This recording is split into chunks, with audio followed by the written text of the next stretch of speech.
kimusibuwalira okukivungisa mu bwongo bwe n'okukitegeera nti mu kyasa kino mukyalimu abantu abalamu b'emitwe abakyasula ku mifaliso egy'obufumbo ne bagaŋŋalama ne ku bitanda ebyakkomerera.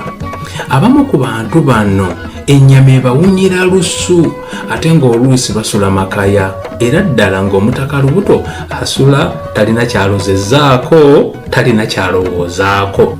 Bandisuze n'amakaya gokka, naye bambi tebalina bwe bannyonnyola bikunankukunyi nti olw'endya embi omusaayi gwe balina gwakkekwa. Kale bambi bisula bibayonka butaaba ate bo nga bwe beerima ennyimpi n'empanvu nga gy'obeera nti balwadde ba lukuku.